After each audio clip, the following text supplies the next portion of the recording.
Bueno, muy buenos días. Muchas gracias, señora presidenta, y muchas gracias a todos ustedes por acompañarnos.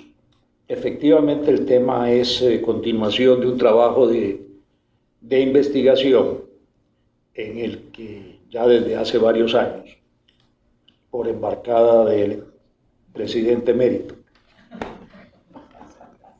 que me invitó a formar parte de la academia, incursioné en este campo que no es el mío.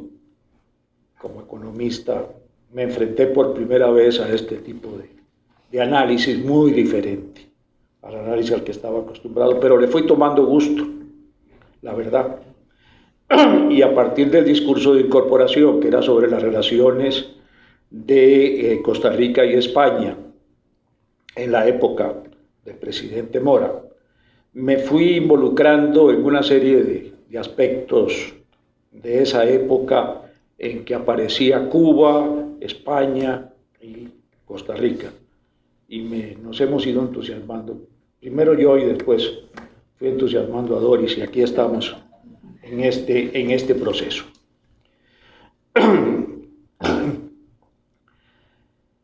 De tal manera que hoy vengo a hablar sobre el que fue el segundo embajador de España en Costa Rica y Nicaragua durante los años 1855 y 1856, de tal manera que le correspondió estar justamente durante la época de la invasión filibustera.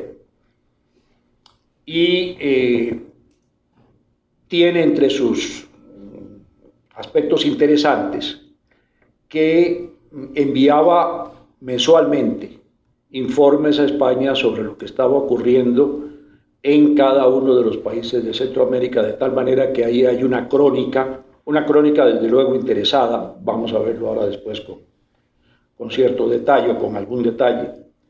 Y al mismo tiempo, él, por estar como embajador de una de las potencias europeas, a las cuales los países centroamericanos recurrieron en búsqueda de ayuda, le correspondió ser protagonista en algunos episodios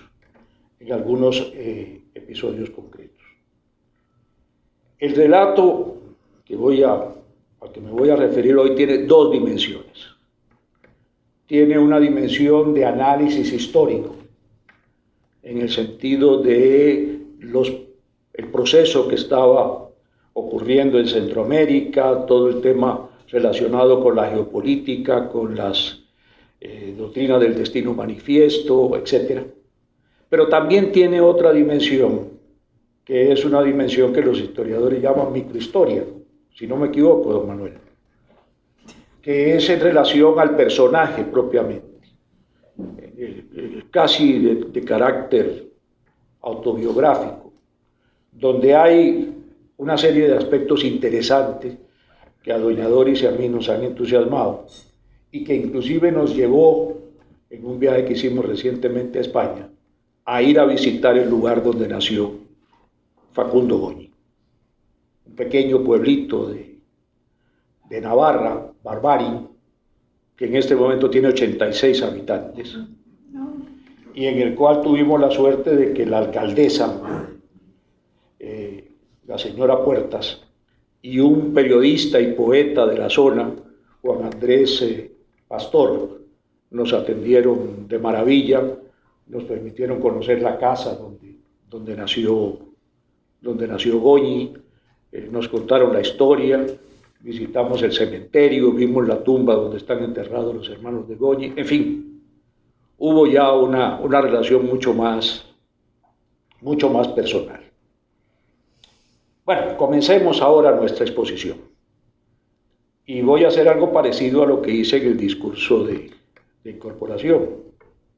Le voy a pedir a ustedes que me acompañen a través del espacio y del tiempo.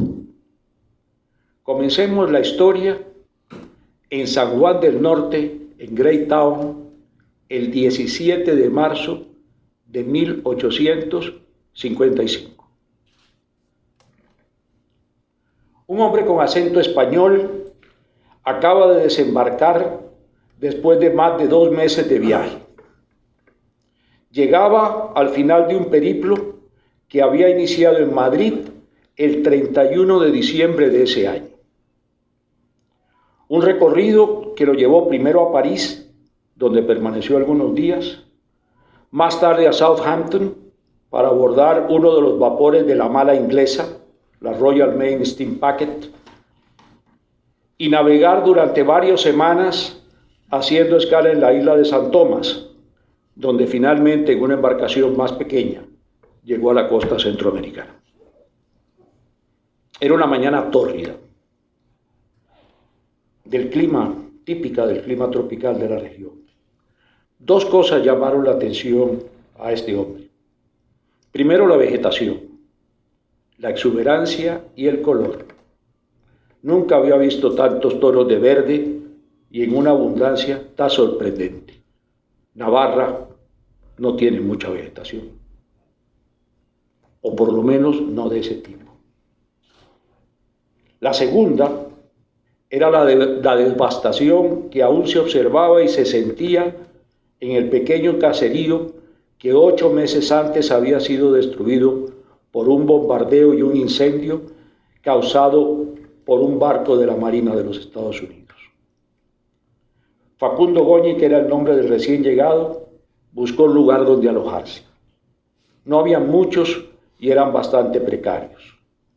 Cuartos de madera construidos apresuradamente con muy pocas comodidades y regidos por extranjeros, ingleses, angloamericanos, franceses. Sin embargo, el hispano tenía que cumplir una misión y estaba obligado a permanecer en Greytown unos pocos días antes de continuar su viaje hacia Granada.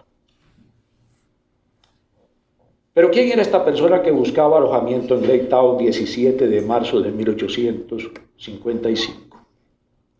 ¿Quién era Facundo Goñi y por qué había llegado a Nicaragua? Facundo Ramón Goñi López de Di Castillo era un joven pueblerino que había estudiado Derecho y se había graduado de abogado en el año 1844. Inmediatamente después de su graduación, participó activamente en el Ateneo de Madrid y destacó en el mundo académico e intelectual. Fue catedrático de Derecho y conferencista en el Ateneo, autor de una reconocida obra de relaciones internacionales. De hecho, se considera Goñi como uno de los iniciadores del concepto de relaciones internacionales desde el punto de vista académico. Además, era escritor en periódicos y revistas de carácter literario y filosófico. También incursionó en el mundo político como diputado por Estella en las Cortes, y aunque esa experiencia duró poco, apenas el año 1853, le permitió conocer y darse a conocer en esferas influyentes. En el año 1854, previo a su designación diplomática, Goñi había desarrollado una intensa actividad pública en diversos ámbitos. Fue colaborador en el Diccionario Enciclopédico de la Lengua Española de Gaspar y Roy, en la Gaceta de los Tribunales, en la Revista Española de Ambos Mundos y en la publicación literaria La Juventud. Como abogado litigante fue representante legal en litigio por tierras en Murcia en 1853 y defensor de los periódicos El Tribuno y La Época en 1854. Era invitado frecuente en las comidas ofrecidas por el embajador inglés, a las cuales asistía la élite española, y tuvo a su cargo en el Ateneo la cátedra de la situación moral y política de los pueblos contemporáneos. En el año 1854, a mediados de 1854, en España se produjo una revuelta que inició como una proclama militar y que poco a poco se fue convirtiendo en una revuelta callejera, que se conoce como la Vicalvarada, porque se inició precisamente en el pueblo de Vicálvaro.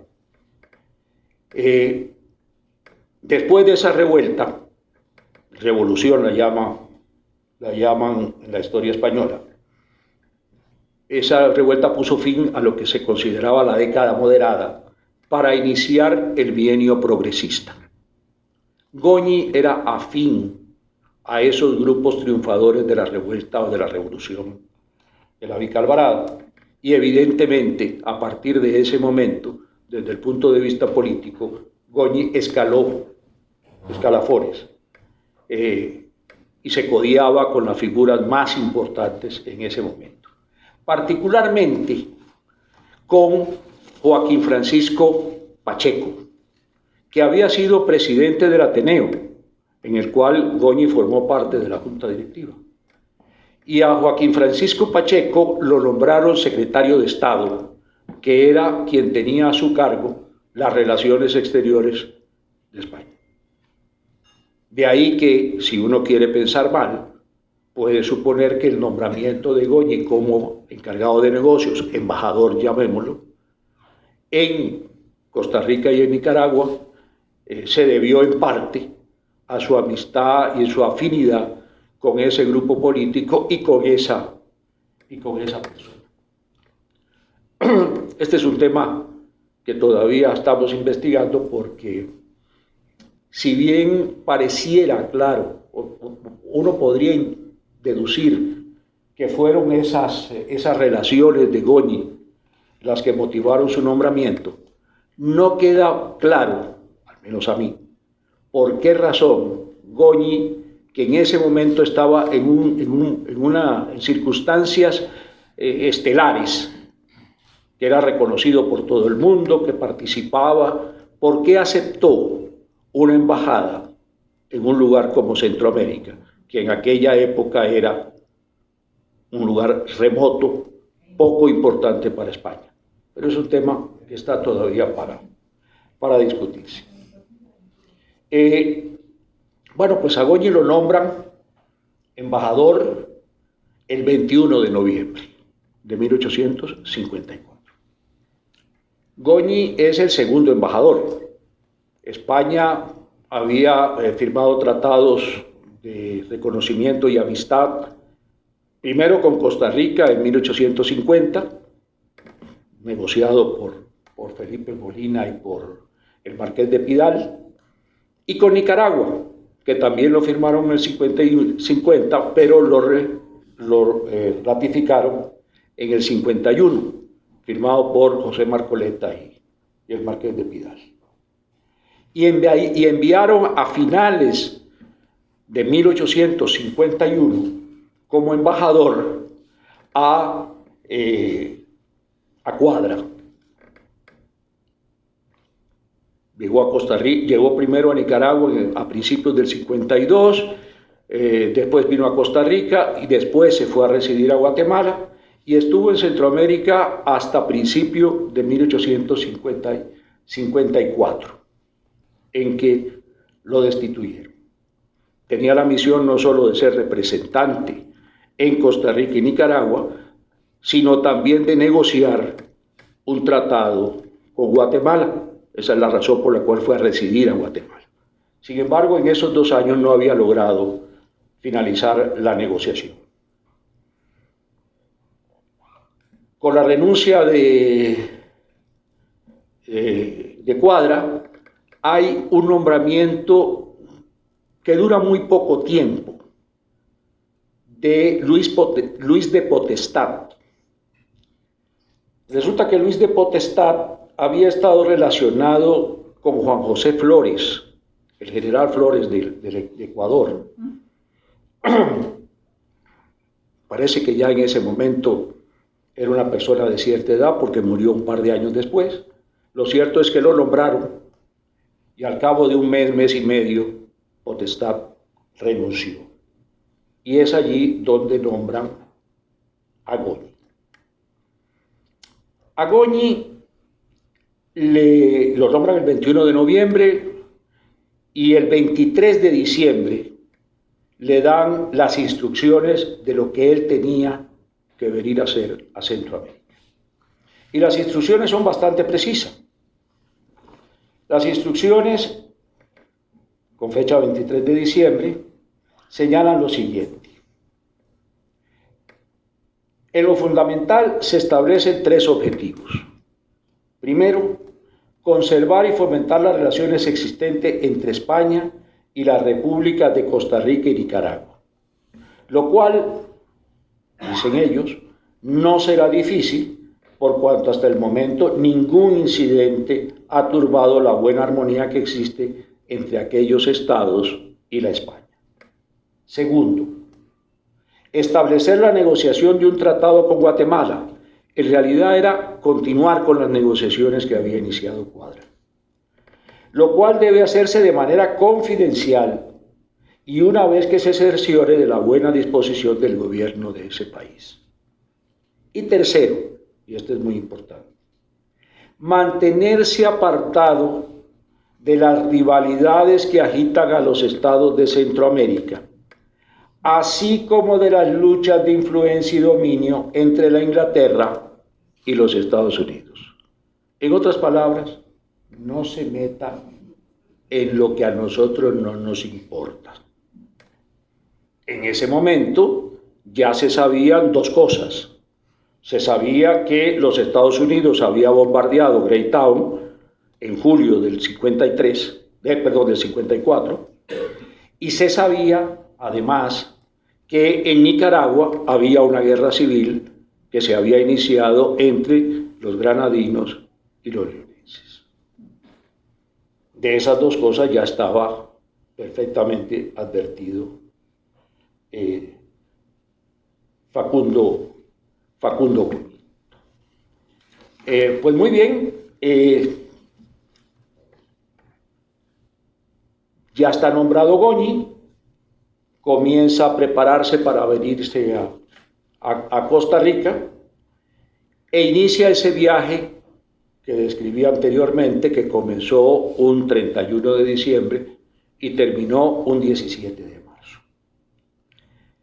Llega don Facundo a Greytown, se encuentra lo que ya hemos dicho, un pueblo semidestruido, pero Goñi traía una misión. Era su primera misión en Centroamérica. La misión de ponerse en contacto con tres súbditos españoles que eran residentes de Greytown y que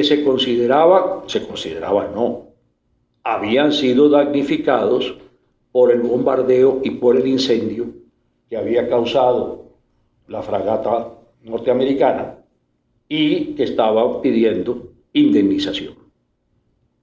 Y a Goñi le encargan la tarea de ponerse en contacto con ellos para que estas personas le puedan dar documentación, le puedan dar elementos que demuestren, primero, que fueron damnificados y segundo, cuál es el monto de ese daño que recibieron. Esa es una de las razones por las cuales Goñi llega el día 17 y se queda hasta el 24 en Greytown, que es cuando se embarca por la vía del tránsito para Granada a presentar credenciales. Pero en Greytown ocurre algo muy interesante. Da la casualidad que en Greytown se encontraba en este momento, llegó a Greytown en ese momento, Adolphe Bari.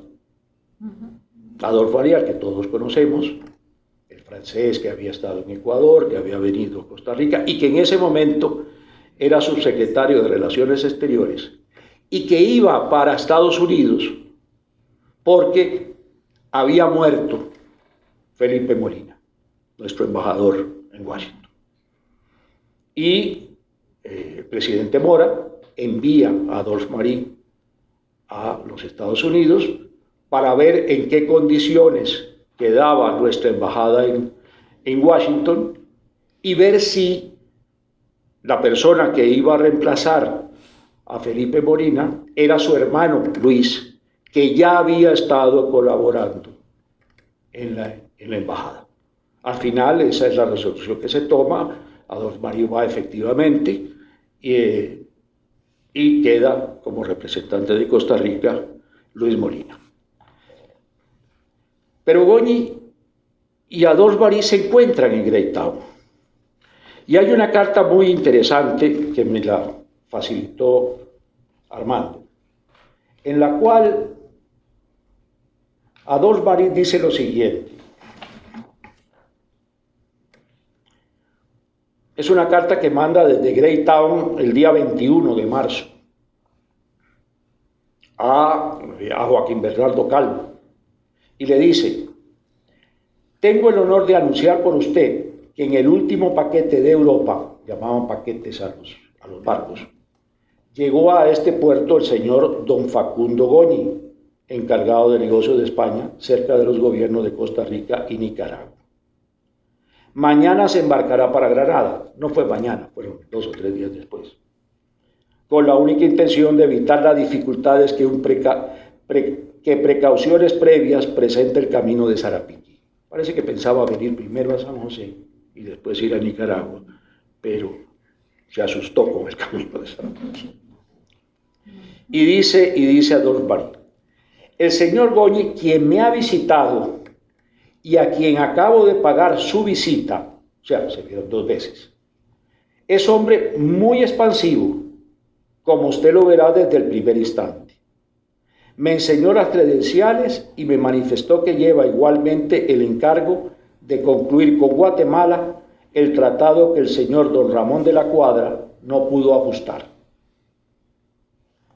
Y dice lo siguiente: a propósito de este último agente español, no disimuló la mala impresión que había dejado en la América Central y me declaró su resolución de evitar los escollos en que se malogró su misión. Y más adelante, según la intención que me manifestó, permanecerá al menos 1 mes en San José. Al final se quedó 5 meses. Y después se irá por mar a Guatemala. Creo que las atenciones que se tengan por él no serían tan estériles como las que se tuvieron con el señor Cuadra. Es decir, tuvo muy buena impresión de Goñi, cosa que no había tenido con el otro caballero. Pues muy bien, ya aquí tenemos el contexto, ya sabemos quién es Goñi, ya sabemos a qué viene, y ahora sí, ¿qué hizo Goñi? ¿Cuál es la gestión que realiza Goñi? Y yo pienso que la gestión de Goñi se puede dividir en 3 periodos, 3 etapas. Hay una primera etapa, que es esta etapa de su llegada, la presentación de credenciales, que lo hace el 29 de marzo en Granada. Después se viene por tierra, alquila unas mulas, paga 29 pesos por las mulas y se viene por tierra, de Granada, Rivas, Liberia, Bagaces, hasta llegar a San José. No está claro si en Bebedero se embarcó o si siguió por el otro lado. Lo cierto es que llega a San José a mediados de abril. Y lo que se encuentra en San José,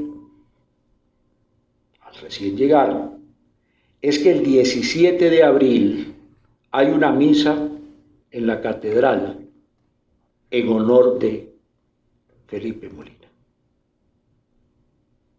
Suponemos que Goñi estuvo presente en esa misa. Y el 26 de abril presenta credenciales.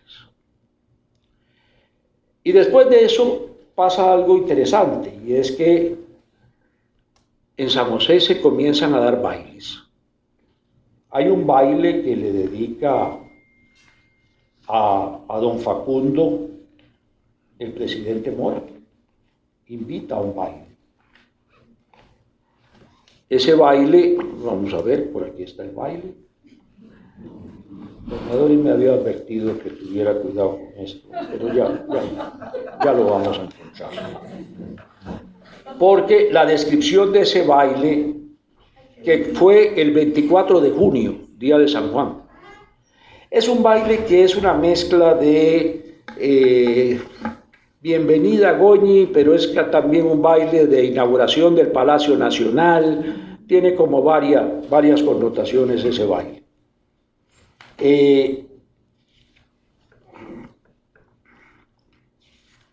Vamos a ver. baile está por aquí.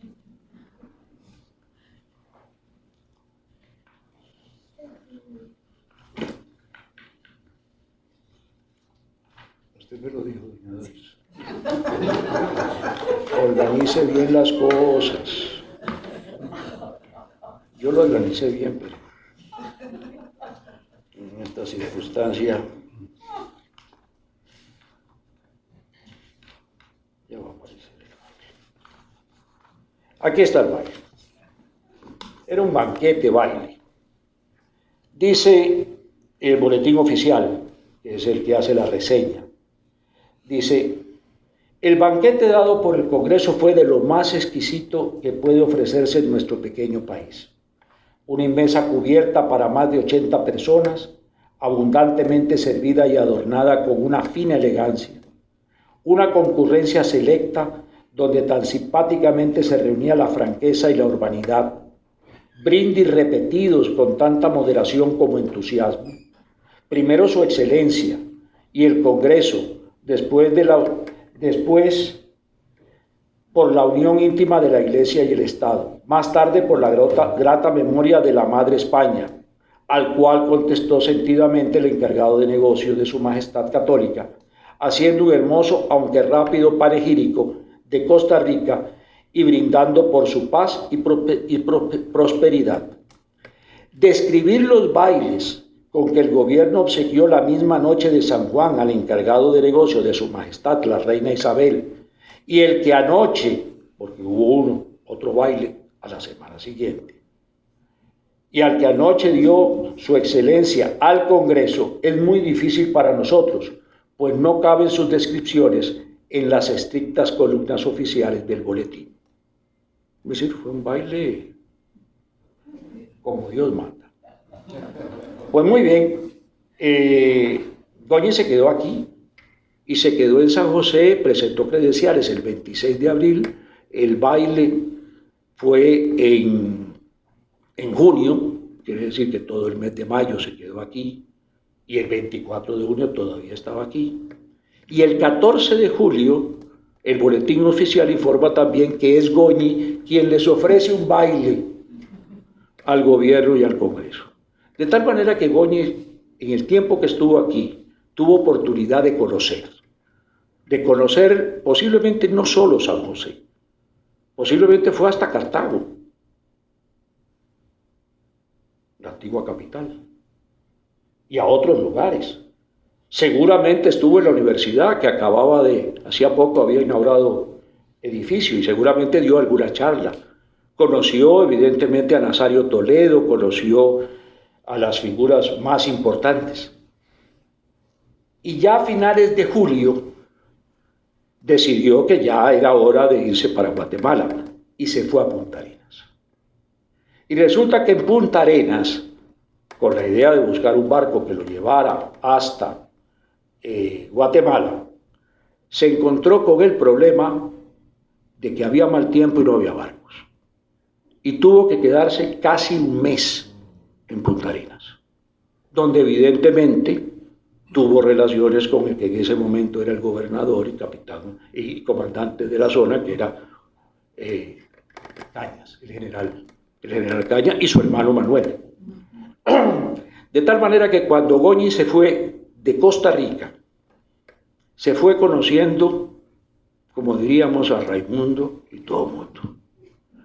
Y conociendo lo que en ese momento era la preocupación de Costa Rica, que eran los caminos, todavía los saltones que venían del año anterior y que todavía estaban causando daño, el tema de la instrucción pública.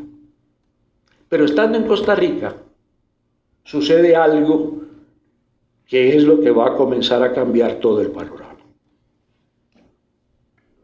Goñi está en San José cuando William Walker desembarca en el Realejo. Y Goñi está en San José cuando se produce la primera batalla de Rivas. Está en San José. Y esa información le llega de primera mano, porque en ningún lugar se enteraron de eso, en ningún otro país, antes que en Costa Rica.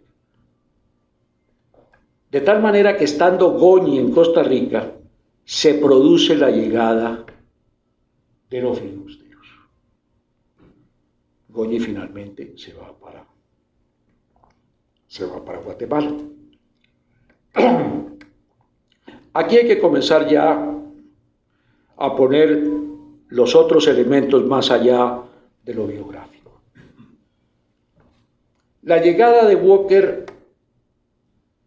a Nicaragua viene a confirmar una preocupación de los españoles, y en particular una preocupación que tenía el capitán general de Cuba, el general José Gutiérrez de la Concha. La preocupación de que Centroamérica iba a ser utilizado como base para continuar las invasiones que se habían estado dando contra Cuba y que habían comenzado en 1849 con Narciso López y después en el 50, en el 51.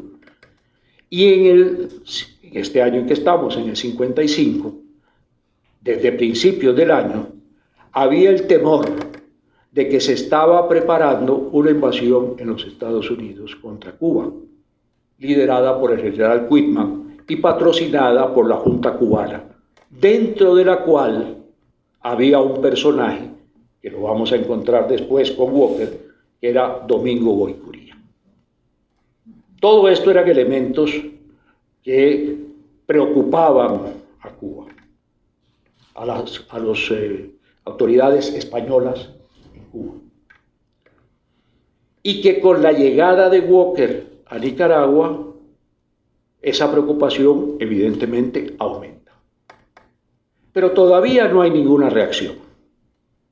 Lo cierto es que en el momento que llega el Goñi a Guatemala, el 8 de octubre, todavía Goñi en Nicaragua era un personaje que estaba allí, pero que se le veía con cierto grado de peligro, pero todavía no era una amenaza inminente. Algo sucede el 13 de octubre, sin embargo, en Nicaragua, y es que Walker se adueña de Granada. Toma Granada, presiona a los legitimistas para firmar un acuerdo, particularmente a Ponciano Corral. En esa presión fusila a Mateo Mayorga, que era el ministro de Relaciones Exteriores con el cual Goñi había tenido vinculaciones cuando presentó sus cartas credenciales, a quien Goñi conocía. Y en ese momento Walker se adueña de Nicaragua, nombra a un presidente títere, a Patricio Rivas, y en ese momento la preocupación, lo que era una preocupación, se convierte en una verdadera amenaza. Y comienza en ese momento, con Goñi en Guatemala y con Walker ya adueñado de Nicaragua, comienza lo que yo considero que es la segunda etapa de la gestión de Goñi. Es una segunda etapa que está caracterizada por 4 elementos. Primero, las protestas diplomáticas. Los primeros que protesta es Marcoleta, es Molina en Washington, y Lizarri, que era el embajador guatemalteco.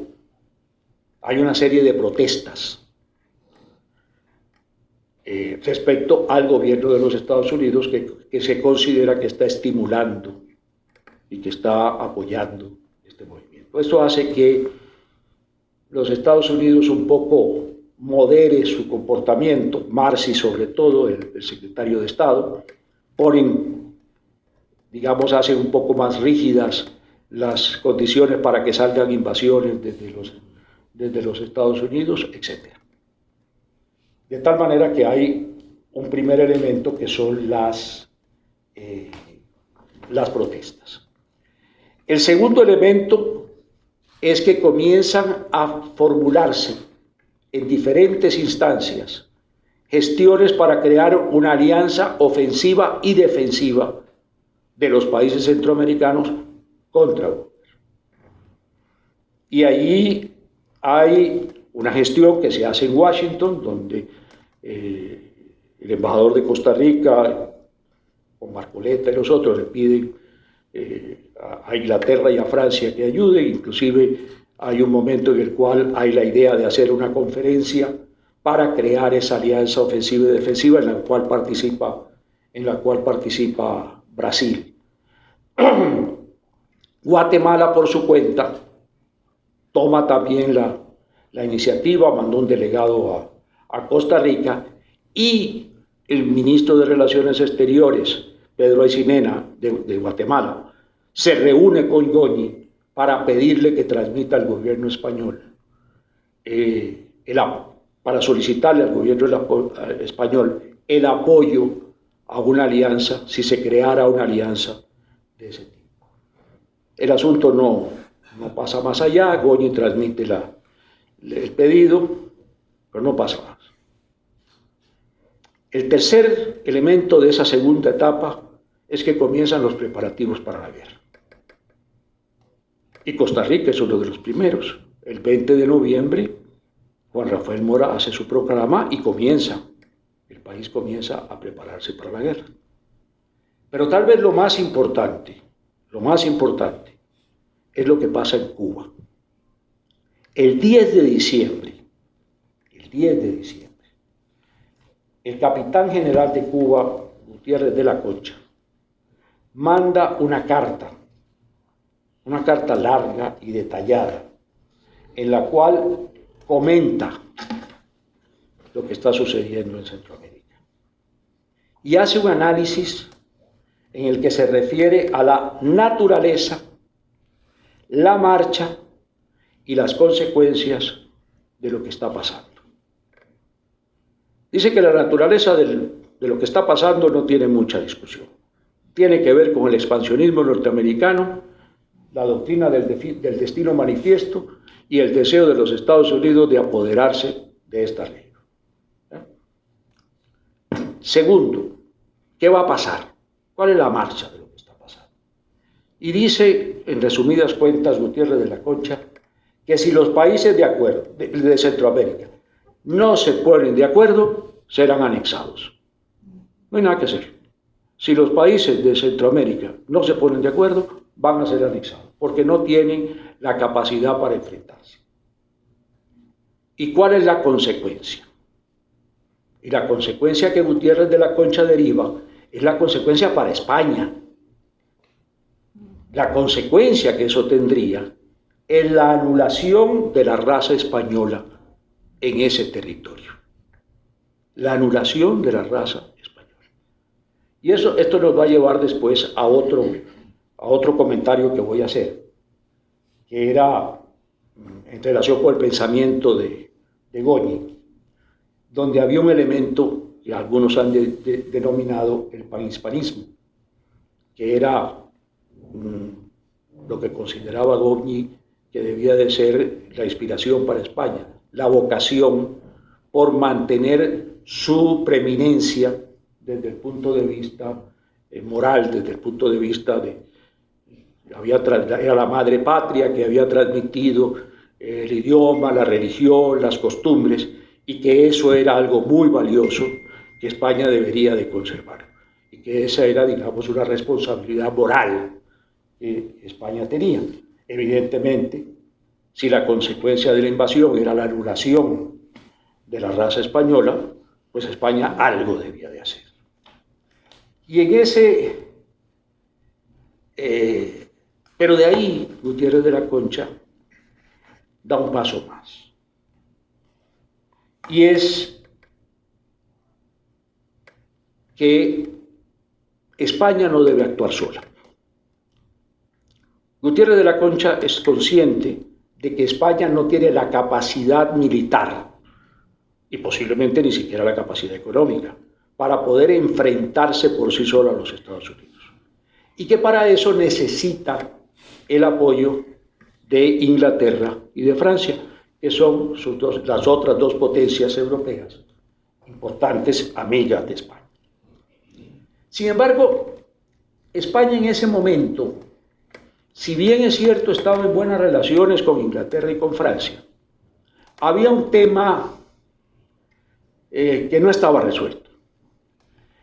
Inglaterra y España le habían declarado la guerra a Rusia y estaba en ese momento en su mayor fragor la guerra de Crimea. Y España se había declarado neutral. Había mandado una comisión con el general Prim de observadores y tal y cual, pero se había declarado neutral. Y tanto Francia como Inglaterra estaban permanentemente presionando a España para que España entrara en la guerra. Y como España no quería entrar en la guerra, era reticente a entrar a la guerra, de hecho no entró a la guerra, tanto los franceses como los ingleses dijeron así. Entonces, no cuente tan fácilmente con nuestro apoyo para ir a defender sus intereses de Cuba, sus intereses en las Antillas. Es posible que los ayudemos, pero así como de gratis no. De tal manera que España no tenía la certeza de que efectivamente Inglaterra y Francia fuera a apoyarla en caso de que España entrara en guerra con los Estados Unidos. Y en esa carta del 10 de diciembre hay algo que realmente es impresionante. Y es que Gutiérrez de la Concha está dispuesto a enviar fuerzas navales a Centroamérica. Y lo dice explícitamente. Dice Gutiérrez de la Concha: no vacilaría en manifestarle que no concibo otra, dice, si vienen las invasiones si efectivamente en Centroamérica se comienza a convertir en una base para invadir a Cuba y tal y cual. Dice, no vacilaría en manifestarle que no concibo otra de defensa de Cuba que la del envío de fuerzas que materialmente impidieran o atajasen la realización de aquellos planes, porque considera completamente ineficaces cualquier otro camino. Y todavía dice algo más, una afirmación tremenda, dice: ¿no sería pues el camino más expedito y directo el de obrar en la forma y por los medios que un buque de la escuadra americana obró en Greytown en 1854? Es decir, Gutiérrez de la Concha se plantea en diciembre a mandar barcos de la escuadra española a bombardear Nicaragua. Después cambia de criterio, evidentemente. Dice, pero estas son mis ideas. Por favor, envíenme instrucciones. Esto es lo que yo pienso, pero envíenme instrucciones. Después escribe de nuevo el 10 de enero. El 10 de enero, él sigue pensando, está convencido, que Cuba es el objetivo último, que no es Centroamérica. Esta isla continúa siendo el objetivo preferente de los planes y de los intentos de los aventureros americanos que dominan a Nicaragua y de los que a ellos se unen. Dice que la dominación de Costa Rica y Nicaragua no es el único objeto de los planes de Walter y Kinney, y que Cuba es el preferente, en particular del último, lo prueban la parte que toman en él Mr. Law, propietario de varias empresas de vapores, Mr. Sigurd de Nueva Orleans y otros que representan al Partido Americano, que tiene por centro la Sociedad de la Estrella Solitaria. La Sociedad de la Estrella Solitaria es un grupo que se había formado para la libertad de Cuba, la independencia de Cuba, tal y cual. Es decir, Concha está convencido y vuelve a repetir y vuelve a repetir que la información que él tiene, y habla de sus agentes en Nicaragua, es decir, Concha tiene espías en Nicaragua, que lo hacen considerar conveniente el envío a aquellas aguas un vapor de guerra.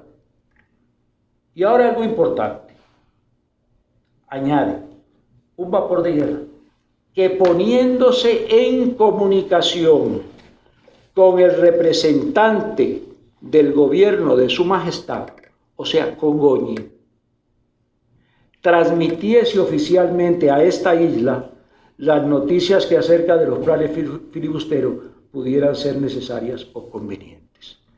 En otras palabras, Gutiérrez de la Concha está contando con Goñi.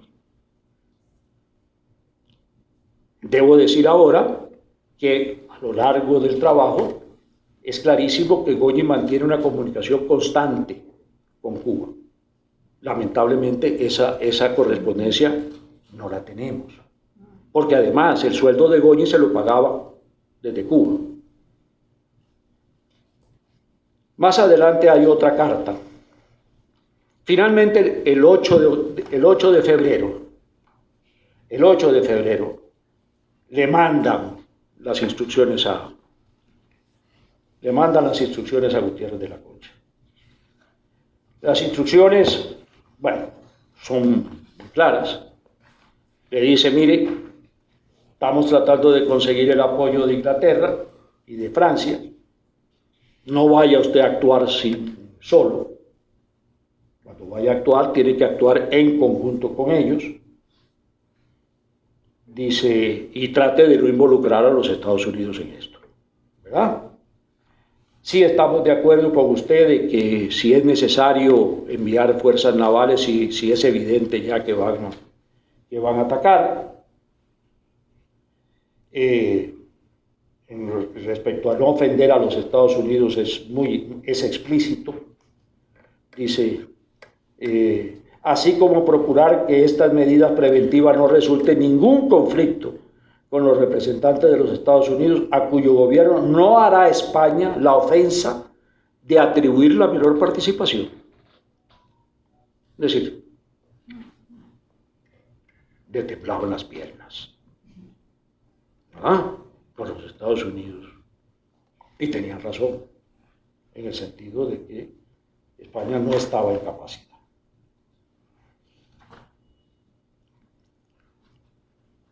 A partir de esas instrucciones, de las cuales le envían copia a Goñi, es decir, hay un despacho enviándole a Goñi las instrucciones que le mandaron a Gutiérrez de la Concha, el escenario cambia completamente para Goñi.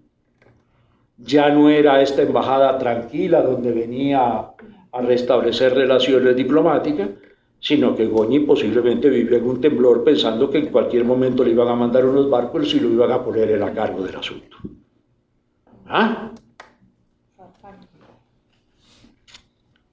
En esto que yo considero el segundo momento de la gestión de Goñi, es cuando Costa Rica entra en la guerra. En marzo, a finales de febrero se da el rompimiento de relaciones con Nicaragua, y principio de marzo, marchan las tropas hacia allá. Esto produce un alivio.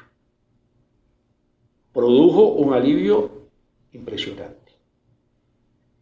Pero España, Goñi, esperaba que Costa Rica tuviera el refuerzo de los otros países de Centroamérica. Y más adelante, ahorita, porque ya vamos avanzando, en los informes que Goñi envía, esos informes que manda mensualmente sobre lo que está pasando, uno de los elementos permanentes es quejarse, Goñi, de cómo los países centroamericanos no se unen para echar a Walker. Lo atribuye a recelos, lo atribuye a mezquindades, lo atribuye a una serie de cosas, pero se queja permanentemente de que los países de Centroamérica Hay un informe, el último informe que tengo de esta época, que es de mayo, en el cual ya Concha se entera de que hubo la batalla de Rivas, primero la de Santa Rosa, después de la de Rivas, y hay una frase que es muy interesante, por lo menos a mí me llamó la atención, porque es una frase que yo trato de relacionar con algo a lo que me referí en mi discurso de incorporación, que fue la visita del brigadier Morales de Rada, que Gutiérrez de la Concha envió desde Cuba a entrevistarse con Juan Rafael Mora y con las autoridades de Costa Rica a finales de mayo, principios de junio del 56. Hay una frase donde Concha dice que los costarriqueños entraron en la guerra, que pelearon y tal y cual, pero que no se sabe bien cuál es la situación. ¿Cómo quedó Costa Rica después de eso? Se sabe que la batalla fue muy sangrienta, que hubo muchos muertos, que después atacó el cólera, y se sabe también que Walker recibió refuerzos después de la batalla de Rivas. Por lo tanto, desde el punto de vista militar, Concha no sabe con certeza qué está pasando. Y eso justificaría que, a raíz de una circunstancia como fue el viaje que este brigadier, que era jefe del Estado Mayor español en Cuba, tenía que viajar a Perú, Concha aprovechó para que hiciera una escala en Costa Rica y se entrevistara con Mora y con lo que eran las autoridades, con José Joaquín, etc. Es a partir de este momento donde comienza la tercera etapa, que es una etapa donde ya la tranquilidad llega a las autoridades españolas. A pesar de que los costarricenses tuvieron que retirarse, los otros países ya ahora sí están tomando iniciativas. Y en los informes estos que hace mensualmente Goñi se va viendo cómo la preocupación de que desde Centroamérica estos filibusteros fueran a invadir Cuba va desapareciendo. Al mismo tiempo, Concha había fortalecido las fuerzas en Cuba, había creado el grupo de voluntarios españoles, que era una fuerza considerable, había traído más tropas desde la península, etc. De tal manera que este tercer periodo, que comienza en julio aproximadamente, es un periodo ya de tranquilidad, donde en agosto, Goñi presenta la renuncia.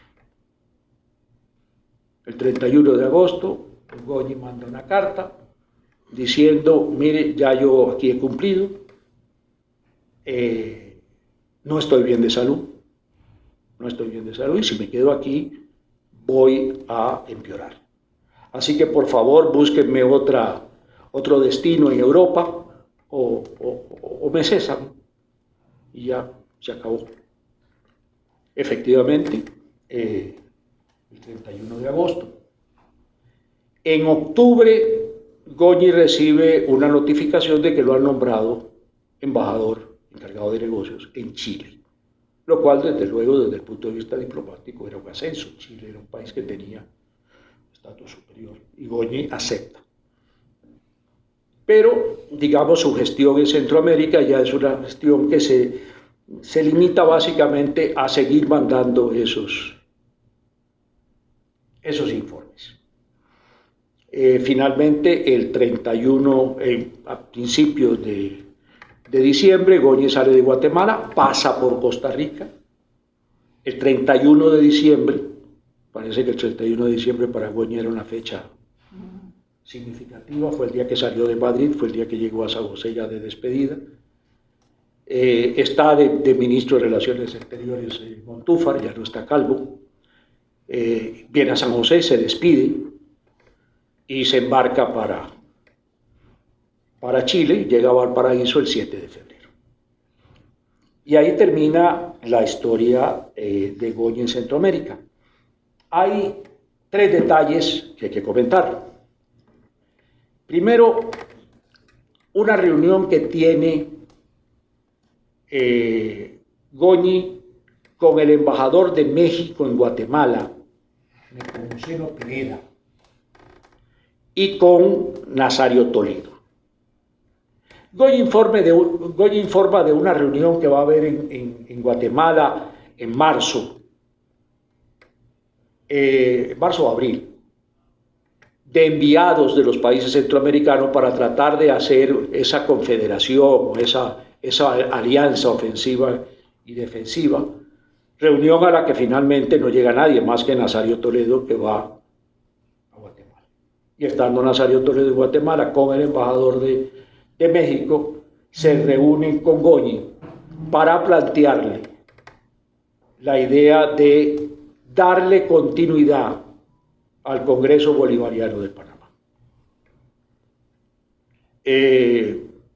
Como un mecanismo, revivir eso, la reunión que estaba prevista para Tacuba, tal y cual, como utilizar ese mecanismo para lograr esa alianza ofensiva y defensiva.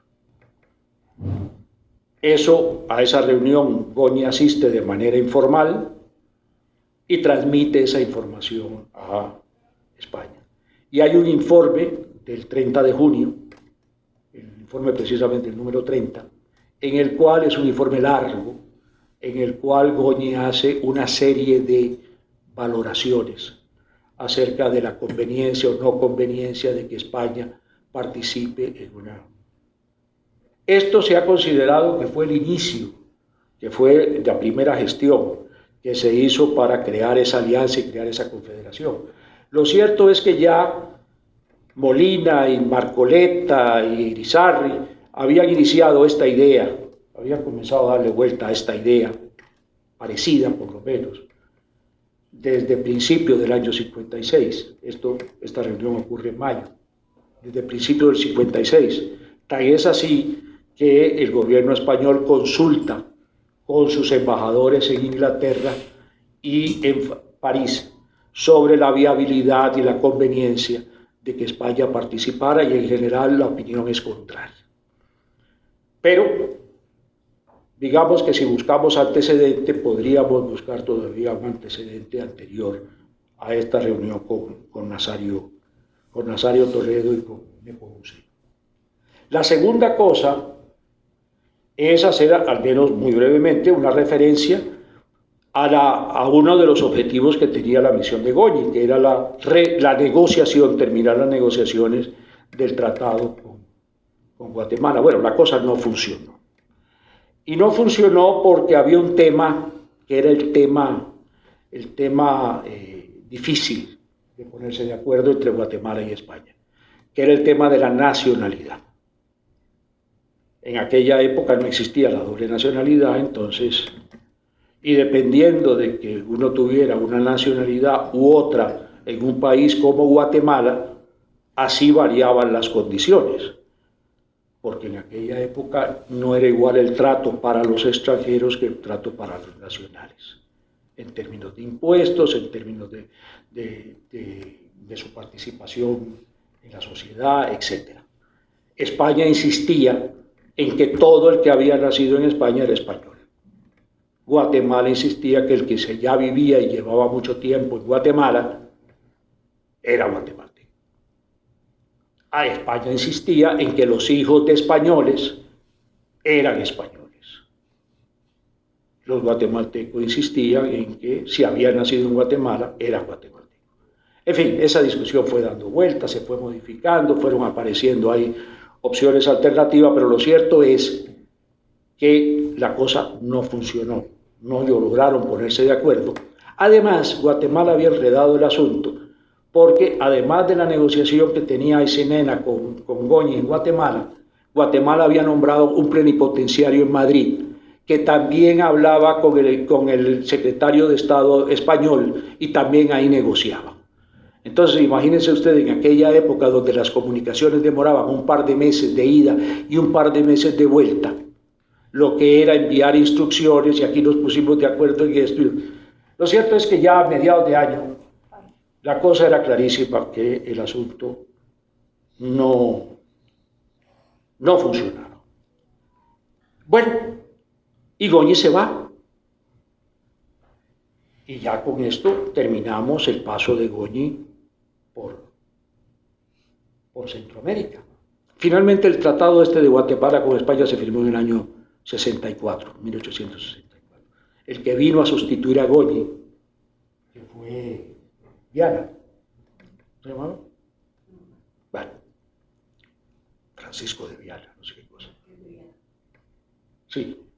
Ese, a la hora de negociar con Guatemala, enredó todavía más las cosas, porque ya estaba solo el tema de la nacionalidad, pero él volvió a sacar el tema de la deuda y otras cosas. El caso es que ahí se enredó más, y hasta el 64 fue que se firmó el acuerdo.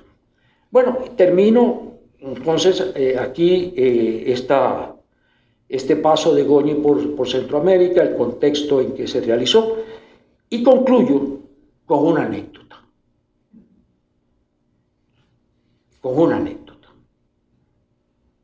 Y es el famoso nombramiento de Goñi en Chile.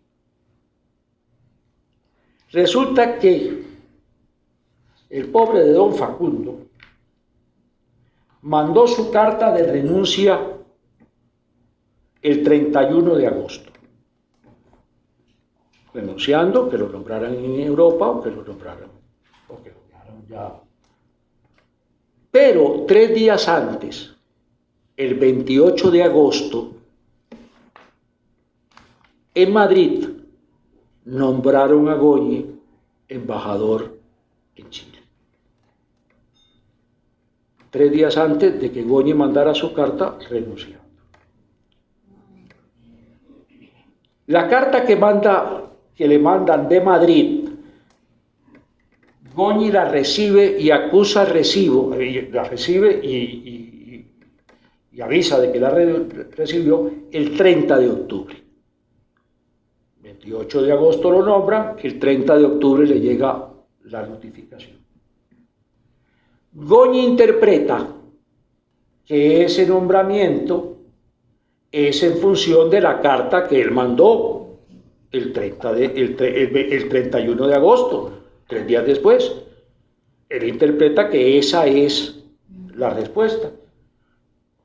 Y le dice que muy bien, que se va a preparar para irse para Chile. En Madrid, reciben la carta de Goñi que él mandó el 31 de agosto, la reciben el 2 de noviembre. Y en Madrid interpretan que la renuncia de Goñi es por el nombramiento que le hicieron en Chile el 28 de agosto. Y en consecuencia, una semana después, el 11 de noviembre, lo cesan. Muy bien, usted quiere que lo cesen, lo cesamos. Entonces queda cesado. Evidentemente, esa comunicación de cese se la envían, pero se la envían en noviembre. El 30 de noviembre Goñi no ha recibido esa carta. Y entonces Goñi dice, bueno, no he recibido las credenciales de lo de Chile, pero ya yo lo tengo todo listo y yo me voy. Y efectivamente supone que las credenciales se las van a mandar a Chile. Y dice, me voy, y a principios de diciembre sale, pasa por Costa Rica, sigue, y cuando llega a Valparaíso el 7 de febrero, y de Valparaíso se va a Santiago, cuando llega a Santiago, el que estaba allí de secretario dice, no, mira, a nosotros nos llegó el cese suyo el 11 de noviembre, usted aquí no me hace, ¿cómo? Pues sí. ¿Y ahora qué hago? Ya, pues devuélvase. ¿Ah? Y entonces Goñi inicia su viaje de regreso, vuelve a Valparaíso, se embarca de nuevo y llega a Madrid en junio. En junio llega. Por suerte, Goñi manda una carta en junio del 57, manda una carta explicando todo lo que pasa y diciendo, vea, a mí esto me costó plata. Afortunadamente le reconocieron todos los gastos a Goñi. Y ahí termina la historia. Muchas gracias.